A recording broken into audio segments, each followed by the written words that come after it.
É uma alegria muito grande ter você conosco aqui essa manhã para juntos celebrarmos o nome de Jesus e temos um momento tão especial para fluir na presença dEle através das nossas vozes. É quando nós falamos com Ele, é quando nós declaramos, é quando nós aclamamos o nome dEle, reconhecendo o seu grande poder, o seu senhorio sobre a nossa vida.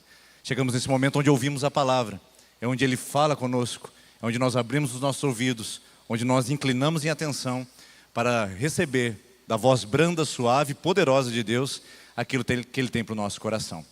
Nós estamos falando aqui, neste ambiente, já no mês de janeiro, sobre a série de semeadores. E hoje eu gostaria de falar com você sobre o tema Florescendo em Terras Áridas.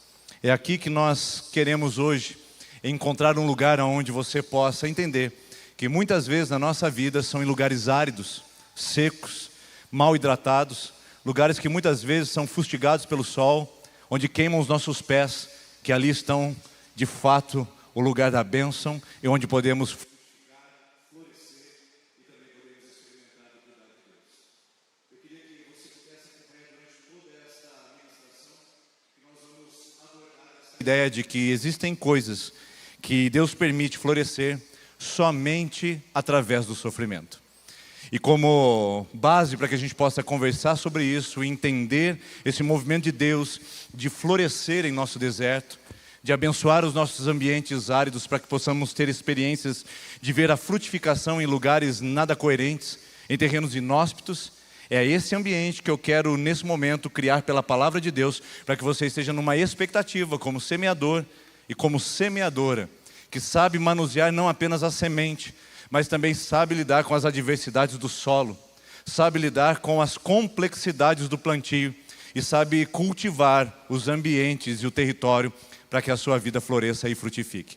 O Salmo de número 84, para mim, é uma imagem perfeita para que a gente possa falar sobre esse assunto. Mas nós vamos ler o Salmo de uma maneira diferente. Eu vou apresentar para você uma leitura em blocos, porque foi assim que esse Salmo foi escrito.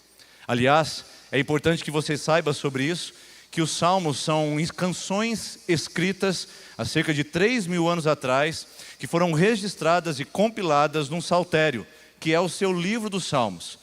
Eles eram utilizados para cânticos e para celebrações, para o povo de Israel se lembrar dos feitos, das obras e também das qualidades e do caráter desse Deus. Num grupo de pessoas gigantescamente analfabeto, esse grupo precisava de memórias, de recursos pedagógicos e didáticos, para que eles não se esquecessem daquilo que Deus havia feito e pudessem cantar e refrigerar assim a sua fé, o seu coração, sua crença e também a sua história. Esse salmo, ele é escrito de uma maneira tão linda que ele não é apenas para ser cantado em procissão ao templo, não apenas quando os sacerdotes estavam oferecendo o ritual do sacrifício, mas também esse salmo deveria ser utilizado dentro das casas, nas ruas, entre as pessoas, longe do templo ou perto de Jerusalém, em qualquer ambiente, dada a sua riqueza e dada a sua forma de retratação daquilo que é a vida humana no mais pleno sentido da palavra. Então, vamos ler o Salmo 84 como recurso pedagógico, retirado em estrofes, para que a gente possa entender um pouco do que Israel entendeu há cerca de 2.000-3.000 anos atrás e que pode ser e fazer sentido para você também.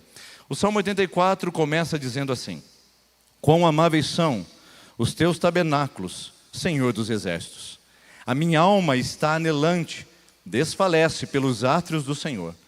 O meu coração e a minha carne clamam pelo Deus vivo. Até o pardal encontrou casa, e a andorinha ninho para si e para sua prole, junto dos teus altares, Senhor dos exércitos, Rei meu e Deus meu. Bem-aventurados os que habitam em tua casa, louvar-te-ão continuamente. Selá.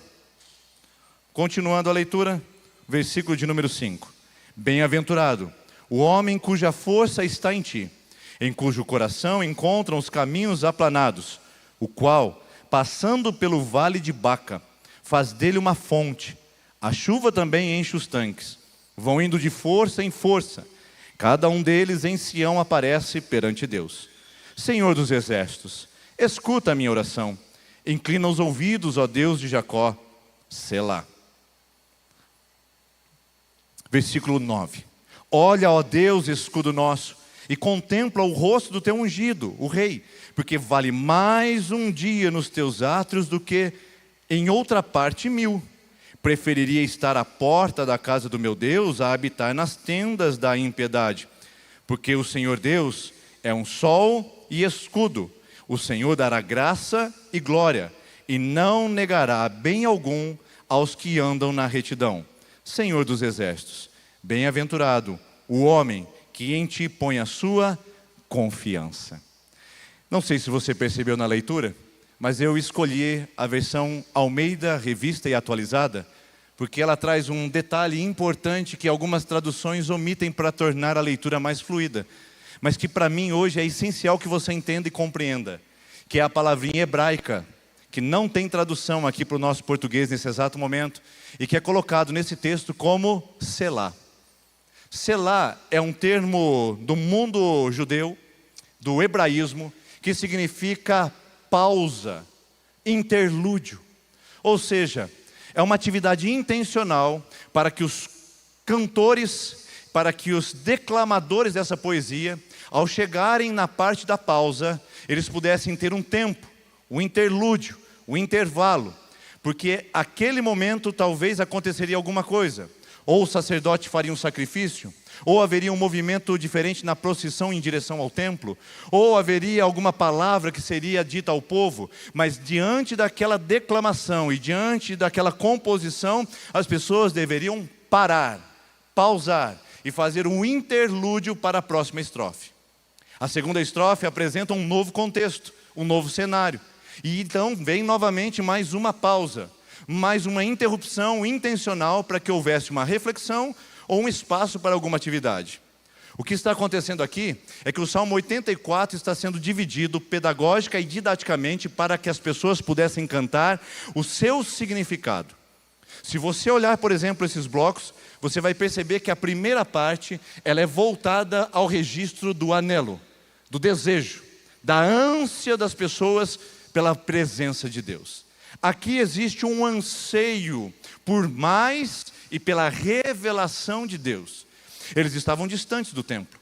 Eles precisavam ir ao lugar do sacrifício. Eles precisavam se encontrar com Deus de Israel em Sião, na cidade de Jerusalém, no território de Israel. E eles precisavam vir de todas as regiões do Oriente para estar naquele lugar.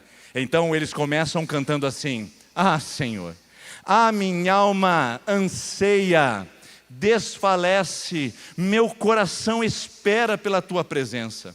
É um clamor de anseio, de necessidade, de desejo, de vontade de ver e de viver com Deus. A segunda parte desse salmo se localiza já no processo da peregrinação. É quando as pessoas deixam suas casas, suas regiões e vão para cumprir esse encontro, vão para realizar essa experiência no templo em Israel. E então, essa trajetória não é nada fácil, principalmente pensando em um tempo que não havia carro, não havia trem, não havia avião, havia uma longa e cansativa, extenuante e muitas vezes mortal caminhada em direção ao templo. Então acontece aqui a jornada do peregrino, que é registrado na segunda parte da composição. A terceira e última parte apresenta um encontro com Deus, quando diz: todos eles aparecem diante do Senhor em Sião e começa uma nova trajetória, dizendo: Senhor, eu prefiro estar à porta da tua casa do que habitar nas tendas da perversidade. Dizendo que é esse lugar que se completa a vida humana. É nesse lugar que a experiência plena de existir, de fato, se realiza. E então, nesse ambiente, nós temos um salmo que fala sobre o desejo de experimentar Deus, pausa, a peregrinação ao encontrar Deus, pausa, e o encontro final, absoluto, pleno. O ápice da história, e não tem pausa. Já parou para perceber aqui que interessante? Você começa com o desejo de buscar a Deus, tem uma pausa, porque tem a sua trajetória, a sua peregrinação, a sua jornada. Mas depois desse encontro, não tem mais pausa alguma. O que será que está acontecendo aqui? O que será que é a realidade ou a transmissão dos conteúdos dessa palavra ao nosso coração? Preste bem atenção, vamos ver a nossa história agora dentro desses dois blocos. entre o anseio da vontade de Deus e da presença de Deus e a completude, a realização plena disso. O que acontece conosco? O que acontece com você e comigo? Entre essa jornada, porque você sabe que você também tem anseio da presença de Deus. Quando nascemos, isso foi implantado em nós. Há um grito que não pode ser calado. Há um grito que não pode ser emudecido na nossa alma. E tentamos fazer isso com as maiores futilidades da vida. Tentamos distrair o gemido interior do nosso anseio de Deus com as maiores frivolidades da terra, tentando de alguma maneira calar aquilo que o nosso coração pede, Deus e a sua presença. E sabemos que isso pode acontecer, por isso que nós clamamos interiormente, mas isso não acontece imediatamente sem antes passar por um processo de jornada e de peregrinação, até que no fim nós cheguemos a esse lugar, aonde olho nenhum viu, aonde ouvido nenhum ouviu, aonde é o lugar da presença, da manifestação, da glória, do toque, da plenitude, da completude de Deus em nós. O que eu quero dizer para você é que entre esse anseio por Deus e esse encontro com Deus, você está espremido, você está espremida na peregrinação. Essa é a sua realidade, é a minha. Por isso que sofremos, por isso que lamentamos perdas, por isso que colecionamos lágrimas, por isso que temos que lidar com traições, desafetos, agruras da vida, por isso que nós temos que lidar com angústias que cortam o peito e parecem nos lançar ao solo, onde não teremos condições de reabilitar, porque nós somos peregrinos, andando em terra fustigada pelo sol, andando em lugar calorento e enfrentando as hostilidades de uma vida caminhante. O nosso lugar não é aqui, e nós estamos convencidos disso, porque há no nosso coração um anseio sempre por mais de Deus. Não há dinheiro, não há relacionamento, não há posição, não há nada nessa terra que supra o grito do coração humano pela presença de Deus, e você sabe disso. E o que acontece até chegar lá, até que a eternidade se consuma, até que nós encontremos verdadeiramente Deus, até que cheguemos lá, nós somos espremidos entre as duas pausas. Nós estamos espremidos entre esse momento onde temos que lidar com a jornada numa terra que provoca as adversidades da caminhada. Primeira carta de Pedro, capítulo 2, versículo 11, Pedro dá uma orientação dizendo: eu rogo que vocês, como peregrinos e forasteiros que são, não se vendam e não se entreguem às paixões humanas. Somos peregrinos, somos forasteiros, somos transeuntes de uma vida que exige de nós respostas, e temos que lidar com a aridez, temos que lidar com a escassez, temos que lidar com a privação. Isso faz parte da jornada. Quem te disse o contrário? Quem foi que inventou essa história? Venha para a igreja e pare de sofrer. Quem foi que disse que ao se batizar e ao fazer o seu compromisso com Jesus, a sua vida seria mais fácil? Quem contou essa história para você? Porque desse púlpito não foi, e da Bíblia não foi. E por que decepção? Por que rebelião? Por que lamentação? Sendo que o próprio Jesus disse em João 16:33, falando sobre a nossa peregrinação na terra, ele diz: no mundo vocês terão aflições, no mundo vocês terão vale árido, mas tenham bom ânimo, porque eu venci o mundo. Jesus não promete uma jornada fácil, Jesus promete uma jornada acompanhada. Ele não prometeu que seria simples, Ele prometeu que Ele estaria conosco.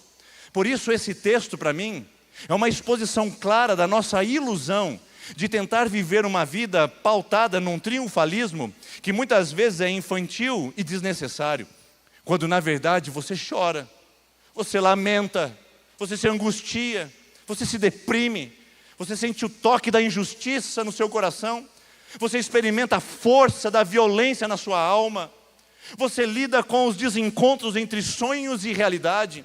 Faz parte da vida humana. Bem-vindo à humanidade. Você não é exceção, porque você, como eu, como todos nós, estamos espremidos na jornada da peregrinação, onde temos que enfrentar invariavelmente a experiência do Vale de Baca. Por isso, a realidade agora é: como nós vamos lidar com essa realidade? Como nós vamos fazer com isso? Porque a verdade é que muitas vezes nós não estamos olhando, observando e entendendo o que de fato nós precisamos agir ou fazer enquanto aqui estamos. Entre o anseio por Deus e a consumação disso, nós temos aquilo que nós chamamos de enquanto isso.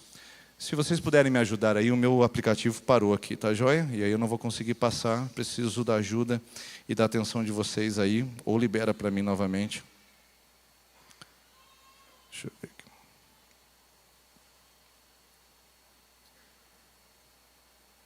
Acho que agora vai.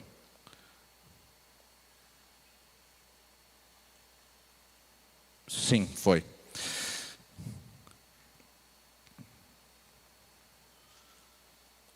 Enquanto isso, a jornada da peregrinação é uma jornada enquanto isso. É uma jornada enquanto você cuida dos filhos, enquanto você lida com as dores, enquanto você tem que lidar com as suas frustrações. Por isso, eu quero falar com você uma boa notícia. Que enquanto isso acontece na sua vida, enquanto você é tocada e tocado como todo ser humano, você pode florescer. Você pode receber algo de Deus. Você pode mudar as circunstâncias. Mas para isso, a gente precisa olhar para esse texto de uma maneira bem especial. Então vamos aumentar o zoom. Vamos deixar a parte do anseio de Deus, que você sabe que você o tem e que você o deseja. E vamos deixar a parte do encontro final, porque você sabe que é para lá que estamos caminhando. Vamos responder aos problemas e aos dilemas que te tocam hoje. As perguntas que você trouxe enquanto caminhava para esse lugar como peregrino. Aliás, esta é a diferença. Os peregrinos caminham em direção ao objetivo. E, literalmente, em direção ao ginásio objetivo. Os peregrinos caminham em direção ao propósito. Essa é a diferença do peregrino para o andarilho. O andarilho anda por qualquer lugar. O andarilho se satisfaz com qualquer coisa. Ele se localiza e se estaciona no lugar que lhe traga mais segurança. O peregrino diz, não, ainda não cheguei lá. Eu preciso caminhar mais um pouco, porque eu estou, enquanto caminho, experimentando o processo, a etapa de experiência com Deus. Então vamos falar sobre você, peregrino dessa terra, que veio aqui com perguntas e rebeliões, com angústias caladas na sua alma, e que você tem medo de abrir isso a qualquer pessoa, que você tem medo de confessar isso a qualquer lugar. Eu quero falar desse texto para o seu coração, porque o texto declara o seguinte: bem-aventurado o que passa pelo vale de Baca. Feliz você é quando você passa pelo vale de Baca. Baca é um termo hebraico que significa árido, mas pode também ser traduzido como lugar de lágrimas ou de choro. Então vamos dizer novamente: feliz você é quando você passa pela lágrima. Mais uma vez, feliz você é quando você passa por terras áridas. A última vez, feliz você é quando você vê os seus pés entrando para um deserto escaldante. Eu sei que não combina, né? Eu sei que você não consegue dar um glória a Deus por isso. Dizer obrigado, Senhor, pelo vale árido. Feliz eu sou por isso acontecer. Eu sei que é muito difícil.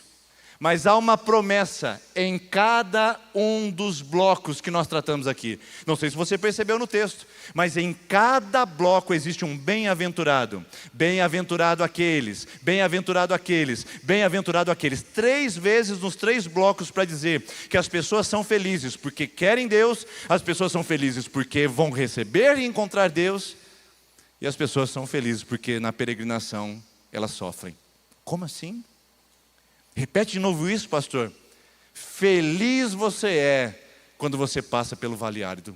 Mas como? Como isso é possível? Como que essas palavras tão antagônicas podem fazer parte do mesmo campo semântico?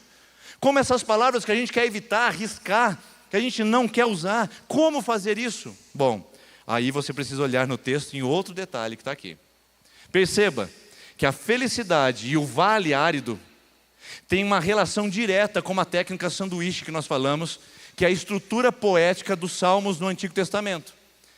Eles são rimados por conceitos e não por palavras.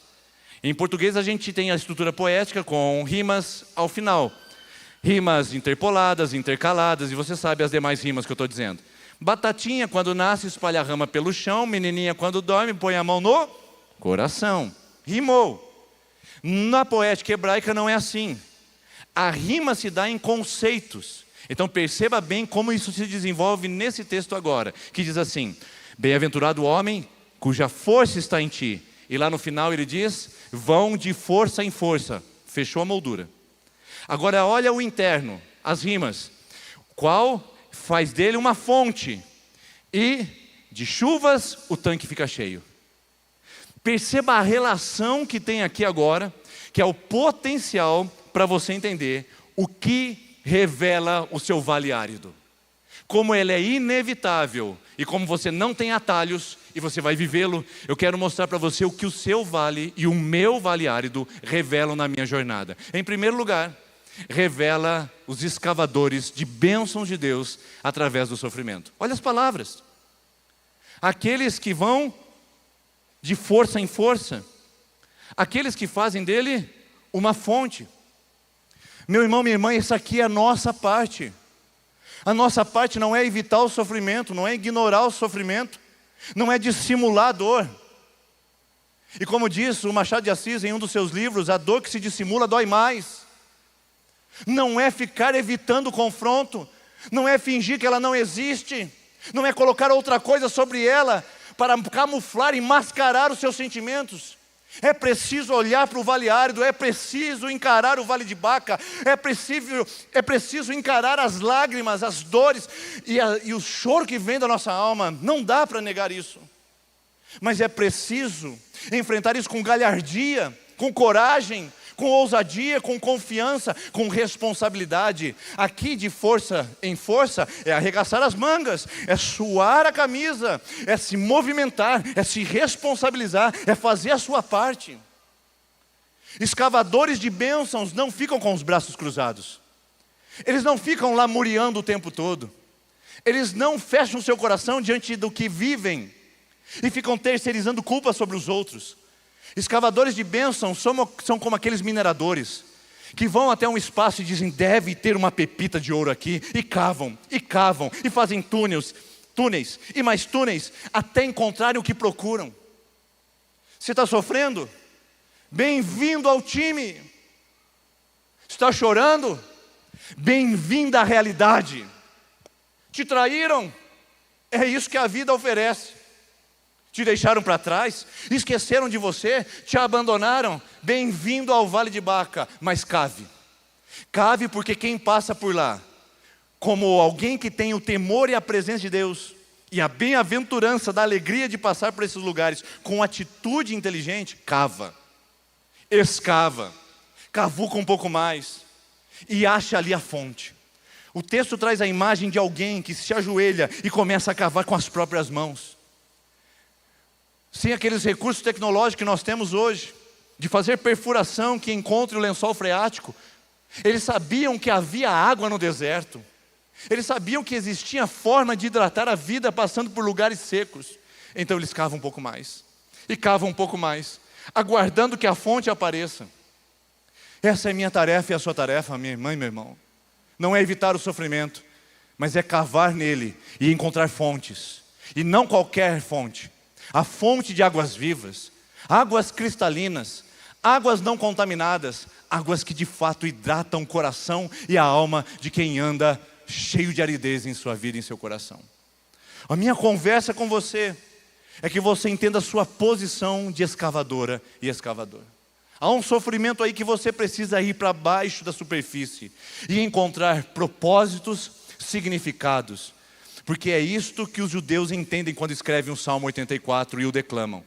Passando por qualquer privação, nós somos capazes de encontrar provisão. Passando por qualquer aridez, nós somos capazes de encontrar vida. Mas essa é a nossa parte. Você consegue cavar? Você consegue deixar de reclamar e agora começar a fazer a sua parte? E de força em força... Se fosse fácil, esse texto não estaria dizendo de força em força. A hora que você pensa que está acabando a energia, é preciso um pouquinho mais. A hora que você acha que não tem mais condições de lidar com o casamento, Deus pede um pouquinho mais de força para você cavar. A hora que você pensa em desistir de alguém, Deus diz: invista um pouco mais e cave um pouco mais, pois tem uma pepita de ouro poderosa e riquíssima dentro dessa pessoa que eu estou trazendo à tona. Quando você pensa em desistir, Deus fala: cave um pouco mais. Porque há propósitos E há formas de Deus agir na sua aridez, porque tem coisas que Deus só faz florescer em ambientes áridos e terras secas. Um exemplo disso é a história de Jim e Elizabeth Elliot. Não sei se você conhece a biografia desse casal, que no final da década de 60, ou de 50, perdão, eles estavam felizes da vida como qualquer pessoa, como qualquer casal. Veja essa foto, um casal com filhos, muito parecido com a sua família, com a minha. Mas uma tragédia abalou fortemente essa família.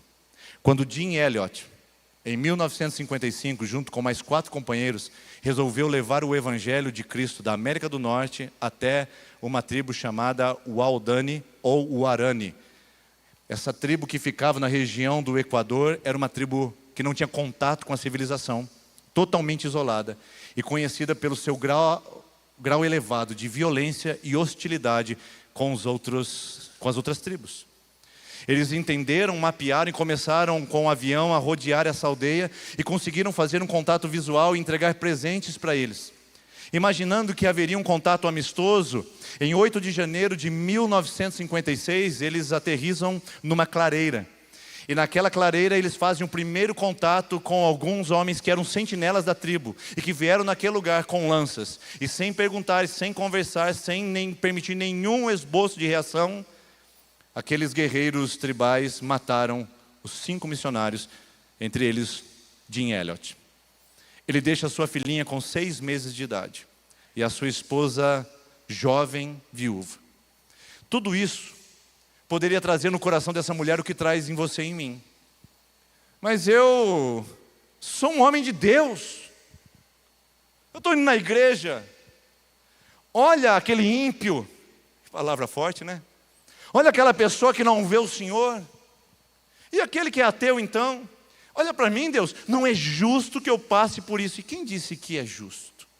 Quem pode dizer de fato que é justo? Quando em 2013, e na minha casa, numa cidade da região do Mato Grosso do Sul, entraram 3 pessoas armadas e nos colocaram como reféns.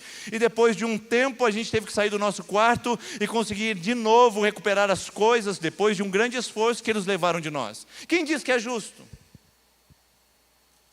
Como essa mulher, ou talvez como você, ou como eu, todos nós temos a tentação de levantar o nosso punho contra Deus e dizer: Deus, isso não é justo o que o Senhor está fazendo comigo. E quantas pessoas rebeldes nessas cadeiras, quanta gente afastada de Deus, quanta gente desigrejada que está dando uma oportunidade para Deus de novo, porque associou a sua dor, o seu sofrimento com a justiça de Deus. Não faça isso, porque essa mulher não tinha o porquê sofrer dessa forma, mas sofreu. Sofreu tanto que ela resolveu escavar. E escavou um pouco mais. 2 anos depois da morte do seu marido, ela resolve visitar a tribo, que já estava um pouco mais civilizada depois desse grande acontecimento e trágico. As pessoas levam essa mulher, a Elizabeth Elliot, até o cacique da tribo, até o líder, e lá ela estabelece o primeiro contato. E sabe o que ela resolve fazer? Ela resolve morar lá por 2 anos. Elizabeth Elliot, perdão, irmãos, pela desconfiguração aí, tá bom? Eu não percebi que estava assim. Elizabeth Elliot, ela vive 2 anos com essas pessoas que mataram seu próprio marido. Ela leva a irmã de um outro que estava também naquele grupo. E sabe o que acontece? O sofrimento vira flor. Porque em nenhum momento da história houve um volume de conversões tão grande entre aquela tribo quando a chegada dela. A tribo experimentou uma grande conversão em massa, inclusive o líder da tribo e o homem que matou seu próprio marido. Além disso, o primeiro movimento, o segundo é que aquela tribo começou a se pacificar e as ações de violência e hostilidade foram diminuindo e os princípios do reino chegaram naquela tribo hostil. Em terceiro lugar, houve um ímpeto missionário, um despertamento ao redor do mundo, porque muitos receberam o diário de Jim, que falava da sua paixão e ardor de pregar o Evangelho, e ao redor do mundo as pessoas começaram a despertar para o chamado missionário.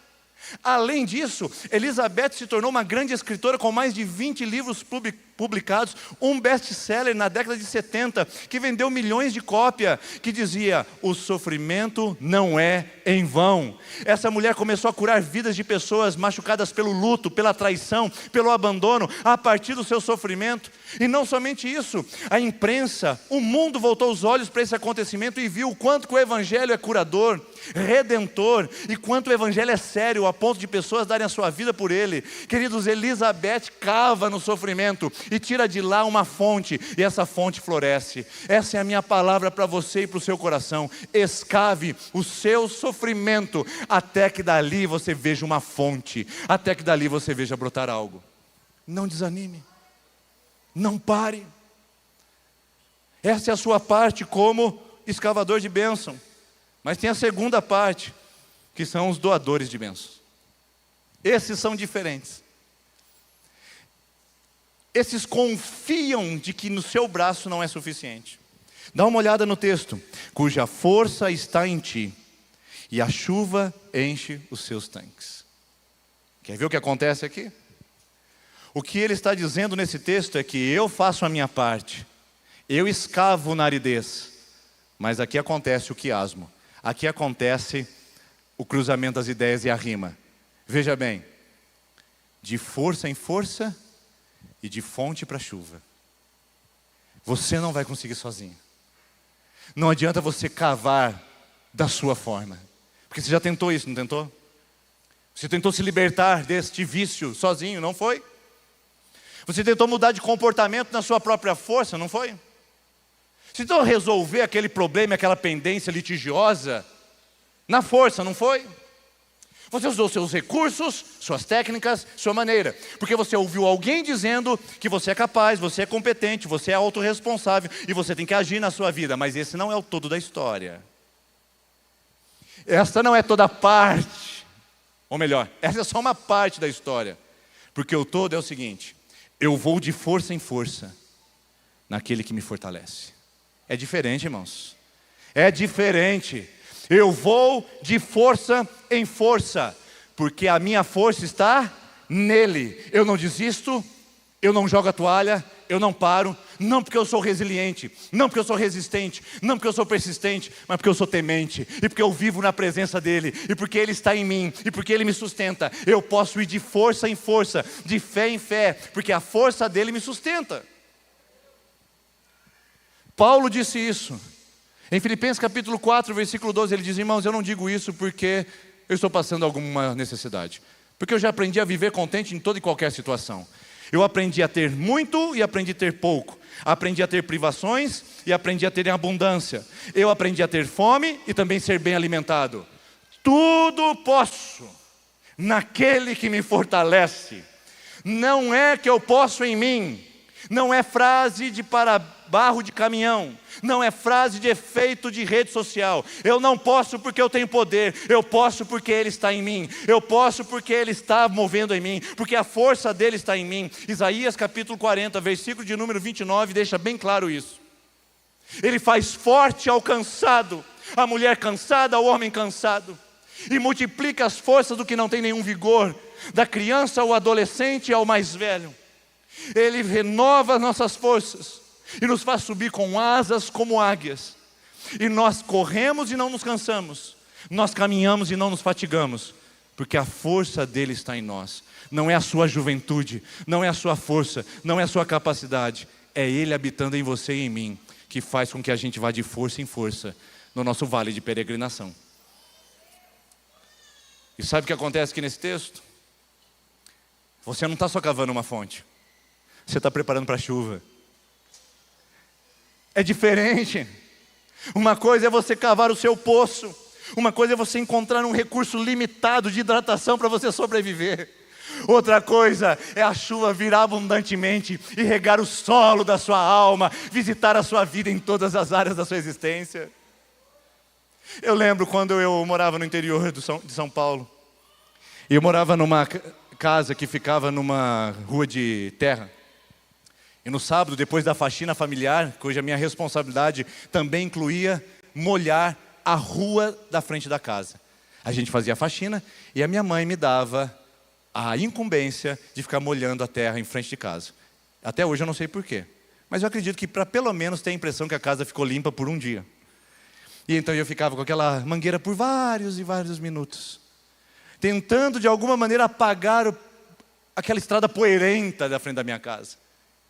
Como era diferente quando no horizonte formavam nuvens carregadas e uma chuva torrencial impactava aquela região. E eu olhava para a rua e via aquele barro, aquela coisa e dizia: o quanto que eu demoro para fazer uma coisa como essa e o quanto que a natureza pode fazer assim. O quanto que você demora para encontrar um pouquinho de esperança e o quanto que Deus pode fazer na sua vida quando Ele derramar abundantemente a chuva sobre você. Você cava a fonte, você cava a cisterna, você cava tanque, Deus manda chuva.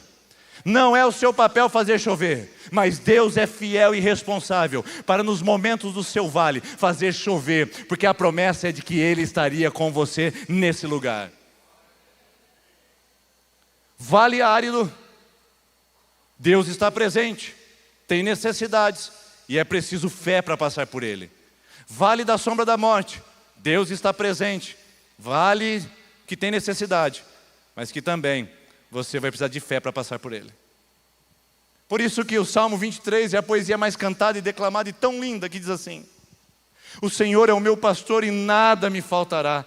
Deitar-me faz em verdes pastos, guia-me mansamente às águas de descanso, refrigera minha alma por amor do seu nome. Ainda que eu ande pelo vale árido, pelo vale da sombra da morte, pelo vale da lágrima, eu não temerei mal algum, porque tu estás comigo e faz chover aonde eu cavo fontes.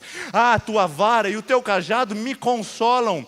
Tu preparas uma mesa na presença dos meus adversários, unge a minha cabeça com óleo e o meu cálice transborda. Certamente bondade e fidelidade me seguirão todos os dias da minha vida e habitarei na casa do Senhor para todo sempre. Você tem anseio do pastor, o pastor está com você no vale e o pastor estará com você eternamente. Quantos podem dizer amém a essa palavra? Amém. Essa é a realidade, esta é a verdade. Por isso eu quero dizer para você mais uma vez: existem coisas que só floresce através do sofrimento, e que Deus só permite através desse terreno árido. E eu queria convidar você a refletir sobre isso, porque você pode cavar um pouco mais, mas você também pode ter uma esperança um pouco maior de que a chuva vem quando Deus vem e Ele prepara para isso acontecer na sua vida. Agora, vou contar para você um exemplo bem rápido e bem pontual para a gente encerrar a nossa conversa essa noite. Aqui na nossa região de Maringá, nós temos um privilégio de ver o espetáculo dos ipês rosas, né?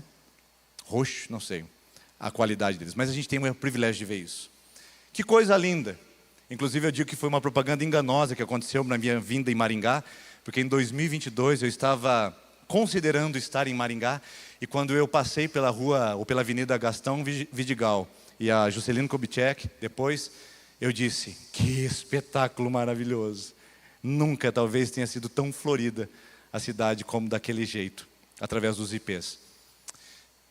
De lá para cá eu não vi algo acontecendo parecido. Então foi propaganda enganosa, mas foi um sinal de Deus para que a gente pudesse estar juntos nesse lugar. Bom, de fato, nós temos esse espetáculo bem diante dos nossos olhos aqui em Maringá. Mas você sabe quais são as condições que houve em 2022 para que o ipê tivesse aquele grande florescimento? Você lembra? Foi talvez o inverno mais seco dos últimos anos que nós tivemos na região. Porque o ipê, dentro de muitas características, ele precisa da seca para florescer. O ipê, dentro dos muitos fatores necessários para o seu florescimento, ele precisa da seca. Porque é justamente quando ele começa a perder as suas folhas, e ele começa a ficar com o seu tronco mais seco, e fica com aquela aparência de mortandade, ele começa então a concentrar a sua força nas raízes para buscar nutrientes e hidratação suficiente para vir com uma explosão de florescimento. O florescer do ipê, não se iluda, não é o resultado de muita água, de muito cuidado, de muito cultivo. O florescimento do ipê é o resultado do estresse hídrico que o toca através da seca. Quanto maior a adversidade climática e a seca, maior a capacidade do ipê florir, uma explosão de cores. Enquanto você sofre, enquanto as suas folhas caem, enquanto você sente o vento gelado do inverno batendo no seu casamento, enquanto você vê a sua estrutura se fechando numa dor e uma angústia lancinante, Deus está fortalecendo as suas raízes, Deus está trabalhando o seu caráter, Deus está forjando o seu ser, Deus está garimpando a sua alma, e Deus está preparando você para uma explosão de florescimento que vai trazer a glória de Deus na vida da sua família, das pessoas que convivem com você. Aleluia.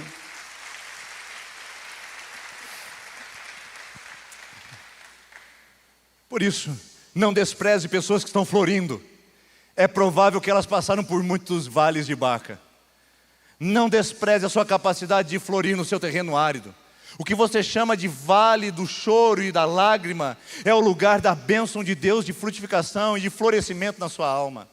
Não despreze o que Deus está fazendo em você, porque essa é a grande realidade que nós vivemos nesse lugar. Nós estamos peregrinando, e enquanto peregrinando, Deus está trabalhando e movendo sobre a nossa vida e nos preparando para florescer para a sua glória. É que Paulo diz em 2 Coríntios 4:17, porque a nossa leve e momentânea tribulação produz para nós eterno peso de glória, acima de toda comparação. Ninguém pode comparar o ipê de Maringá quando tem seca no inverno. Ninguém pode comparar o que Deus está preparando, o peso de glória que Ele está trazendo através dos seus vales áridos e as suas dificuldades. Prepare para uma explosão de florescimento, mas antes, trate com o seu vale, espremido na peregrinação, porque Deus pode fazer chover e pode trazer esse florescer exuberante, fruto de aridez. Por falar em ipê, eu queria mostrar para você essa pequena árvore, plantada a quilômetros e quilômetros de distância daqui de Maringá, mas tem um significado muito especial para mim. É um ipê que está plantado dentro dessa cerquinha. Hoje ele já está um pouquinho maior. Estamos esperando que ele faça a sua flora pela primeira vez agora, esse ano. Foi um pouquinho tímido, algumas poucas pétalas do ano passado. Mas a verdade é que esse ipê é o resultado do sofrimento que eu carrego também, da dor que também me toca, das perdas e incompreensões que também me afetam. Ser pastor não significa estar acima do Vale de Baca. Significa estar no Vale de Baca e, além de passar os meus, pegar nas mãos de outras pessoas que estão lá para passar junto com elas. Isso é ser pastor. Não é pregar de um púlpito e sair pelo camarim, pela porta dos fundos. É a gente saber que nós vivemos vales áridos e compartilhamos essa história com quem vive também conosco. O que está aqui registrado neste ipê, que é o fruto do florescimento em tempos de seca, é uma homenagem à minha mãe, que faleceu aos 59 anos, depois de praticamente 10 anos de luta contra os câncer. Uma mulher que orou, que buscou, que pediu a cura. Que eu também orei, busquei e também pedi a cura. Que nós também vimos a sua dor e o seu sofrimento, de não conseguir tomar um simples café da manhã. Uma mulher que queria ver os netos crescerem, e queria estar na fileira da frente quando a neta ou o neto estivesse entregando em casamento. Uma mulher com sonhos, e nós com sonhos também. A verdade é que o Vale Árido e o Vale de Baca interrompeu esse processo, e nós tivemos que lidar com essa dor. E eu fiz o velório da minha mãe sem ela ter uma ruga no rosto, de tão jovem que era, e que o câncer ela tomou de nós. Mas no dia do velório eu pude dizer que não foi o câncer que a levou, mas foi o Senhor que fez com que a jornada de peregrinação terminasse. Entre aquela pessoa que tinha um anseio de Deus e que queria estar com Deus, diante da peregrinação nefasta, dolorosa de um câncer, ela agora está onde todos nós estaremos um dia. É para lá que nós estamos. Não seremos poupados porque nós sofremos o sopro frio da queda que ainda está sobre a humanidade. Mas enquanto estivermos aqui, não percamos a esperança. Cavemos fontes, esperemos pela chuva, arregacemos as mangas, porque a força do Senhor está conosco. Eu convido você a ficar em pé nesse momento, para que a gente possa orar junto sobre isso. Porque existem coisas que Deus permite florescer somente através do sofrimento. Feche os seus olhos. Senhor Jesus, nós vamos cantar que o Senhor é caminho no deserto. Tem pessoas que vieram aqui pedindo respostas e soluções. Eu sei que hoje, essa noite, nesse lugar, o Senhor pode fazer isso de maneiras únicas e maravilhosas, porque um ambiente de milagre está pronto e preparado, porque a Tua presença está aqui, o caminho de vida, a fonte de águas vivas, que traz esperança aos corações áridos e cansados.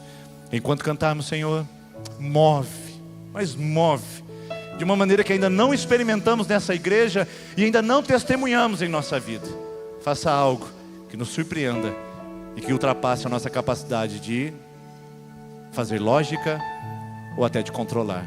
O Senhor tem liberdade, Pai, para curar e fazer brotar corações que estão secos, em nome de Jesus. Vamos cantar, queridos.